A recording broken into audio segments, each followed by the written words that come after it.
అండి. ఈరోజు శ్రీశైలంలో మీటింగ్ జరిగింది శివరాత్రి ఉత్సవాల గురించి. ఇప్పుడు యాక్సిడెంట్లు బాగా జరుగుతున్నాయి, రోడ్లు బాగా లేవు. ముఖ్యంగా ఈ రోడ్డు వాహనాలకు బాగా పాడైపోయింది, మన ఆత్మకూరు నుంచి దూరణాల వరకు. అయితే ఇప్పుడు నేను శ్రీశైలంలో మీటింగ్ అయిపోయిన తర్వాత వస్తూ చూస్తే ఒక్క బండి కూడా సైడ్ దిగరు. ఒక్కొక్క బండి దగ్గరగా 7 ఫీట్లు 8 ఫీట్లు హైట్ వేసుకుంటున్నారు. తర్వాత కాటా పెట్టిస్తే 100% అది ఓవర్లోడ్ కూడా వస్తుంది. నేను ఇది రైతులకు సంబంధించిన సరుకు కాబట్టి ఈరోజు కేసులు రాయటంలే. రేపటి నుంచి మాత్రం తప్పనిసరిగా ఓవర్లోడ్ ఎంత వస్తే అంత కేసు రాస్తా. తర్వాత హైట్ కేసు 20,000 పడుతుంది.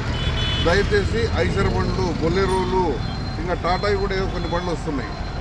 ఇట్లాంటి బండ్లన్నీ, ఇది టాటాదేనా? ఇది బొలెరో ముందుది అశోక్ లేలాండ్, అన్నీ ఆ సైజులు ఉన్నాయిగా. టాటాలో ఉంది, అశోక్ లేలాండ్లో ఉంది, బొలెరో మహీంద్రాలో కూడా ఉంది. నేను ఆ కేసులు రాస్తా అంటే కనీసం 50,000 పడుతుంది.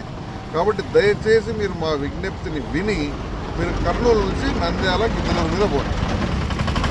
అక్కడ మేమే అభ్యంతరం పెట్టాం. ఇక్కడ అభ్యంతరం అంతా ఎందుకు వస్తుందంటే శ్రీశైలంకు పాదయాత్ర తర్వాత వాహనాలు పెరుగుతాయి. ఈ రోజు నుంచి విపరీతంగా పోతారు. వాళ్ళందరికీ ఇబ్బంది, యాక్సిడెంట్లు అయ్యే అవకాశాలు చాలా ఉన్నాయి. రోడ్డు బాగా పాడైపోయింది. కాబట్టి ఈ విజ్ఞప్తిని గుర్తుంచుకొని మీరు మీ గ్రూపుల్లో మీకు తెలిసిన వాళ్ళందరికీ తెలియజేసుకోండి. ఈరోజు మాత్రం నేను ఇక్కడ నిలబడి అన్నిటి పంపిస్తున్నా, ఫోటోలు తీసుకుంటా.